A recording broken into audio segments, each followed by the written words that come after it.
Hey, what's up, Gunslinger Nation? Welcome back. Today we're tackling the big one. A federal judge just blocked Trump's transgender military ban, and I've got some things to say about it.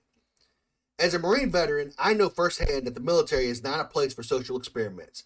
So let's break this down and talk about what it really means for military readiness, unit cohesion, and whether or not this judge overstepped her authority. The Trump administration's 2024 executive order sought to ban transgender individuals from serving openly in the military, arguing that gender dysphoria related treatments were incompatible with military service. The order stated that military readiness required personnel to meet stringent mental and physical health standards, and it positioned transgender identity as a challenge to unit cohesion. Judge Reyes struck this policy down, arguing that the ban violated equal protection rights under the U.S. Constitution. She stated thousands of transgender service members have sacrificed, some risking their lives, to assure for others the very equal protection rights the military ban seeks to deny them. That sentence is a fair assessment. For all those that have served, if you have served, I thank you for your service. I'm not going to discredit the service at all. But let's really get into what she's saying here. This is where I stand, okay? All right, first off, Judge Reyes has never served a day in uniform, yet she's making decisions about who should be allowed in the military. That's a problem. The military exists to protect this country, not to be a petri dish for social experiments. It's not about being inclusive. It's about whether or not you can do the job without being a liability. And let's be real here. I don't care if someone is gay, trans, or whatever you want to label yourself as. But the second you put that uniform on, you need to leave that crap at the door. You wear the uniform of your biological sex. You do the physical fitness test based on that sex. Period. The military should not be paying for hormone treatments or transition surgeries. And here's my biggest concern. The military is tough. It's stressful. Combat stressful. People break under that pressure. I have heard numerous stories. I've even known of guys getting Dear John letters. And for those that don't know what a Dear John letter is, it is a letter of your girlfriend or your wife leaving you while you're deployed to another country, serving your country. And they couldn't handle that, so they decided to make a permanent decision for a temporary problem. Yes, it was a very stressful temporary problem, but when I say they made a permanent decision, sadly, they are no longer with us. And outside of that, there are incidents where people can't handle the pressure and the stress, and sadly, they have decided to make a permanent decision for a temporary problem, and they are no longer with us. And I hope that the way I'm saying that is very obvious what I mean. Now, you want to throw people with gender dysphoria, an actual medical condition, into that environment and act like it won't be a problem. That's reckless and it's stupid. And I apologize if I'm getting aggressive, but this is something close to my heart. The military has a long enforced strict enlistment criteria, disqualifying individuals with conditions such as schizophrenia, bipolar disorder, severe depression. The argument against transgender military ban relies on the premise that transgender individuals can serve effectively with proper treatment and accommodations. But there's the issue. You can't get proper treatment and accommodations when you're deployed to a combat zone and you might be in the field for 6 weeks or 2 months. And when I say in the field, I mean I'm not talking about on a base. I am talking about in country, in hostile territory. There are no treatments. There are no medications.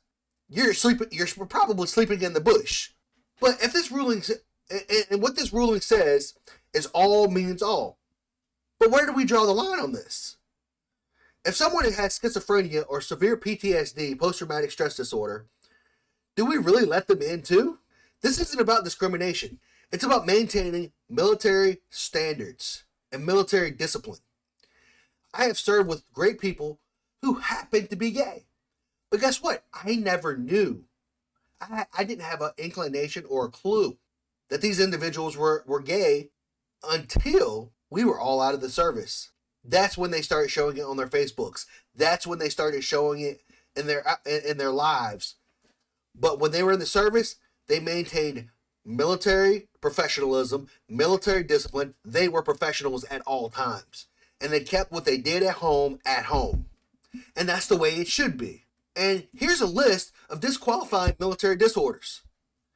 According to the Department of Defense, the following mental disorders typically disqualify individuals from military service: schizophrenia and psychotic disorders, bipolar, major depressive disorders if it's recurrent, severe, or requiring hospitalization, anxiety disorders, personality disorders, autism spectrum, obsessive compulsive disorder, conduct disorder, attention deficit and hyperactive disorder, gender dysphoria requiring medical treatment or surgery.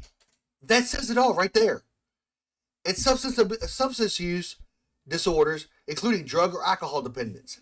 These conditions are considered incompatible with military service due to their potential to impair cognitive function, decision making, and the ability to handle high stress environments. Why are courts trying to dictate military policy in this ruling? This is just another example of activist judges overstepping their bounds. The courts should not be dictating military policy. That sets a dangerous precedent. What's next? Judges are going to start deciding who can serve in the special forces, who can fly jets. Military leadership and the Department of Defense and the President of the United States should be making these calls, not judges who have never set foot on a battlefield or set foot worn a uniform. Here's the reality of this. The moment something goes wrong and something happens, nobody's going to blame Judge Reyes for her decision. Nobody's going to even mention her name. They're going to blame the military. They're going to blame the president because Orange Man bad. And that's the problem. Decisions like this make the military weaker, and when that happens, we all pay the price. The future of military policy going forward, the military needs to focus on one thing: war-fighting ability and combat readiness. Not social issues, not political agendas. If you can meet the standards and do the job, great. But if you need medical treatments, accommodations, and special considerations just to serve, then you probably shouldn't be there. At the end of the day, the military's job is to win wars and protect this country. It's not a social experiment. If transgender service members can meet the exact same standards without taxpayer-funded transitions or special treatment, medications or whatever, then fine, serve your country. I'm all for it. But we all know that's not what's happening here. This is about lowering standards, and that's something we cannot afford. Now, I'm curious. I want y'all to let me know what y'all think in the comments. Do you agree or disagree? And please, keep it civil, but let's talk about it. Also, don't forget to like, subscribe, and share this video. Helps a lot with the algorithm. I appreciate y'all tuning in, and I'll catch y'all in the next one.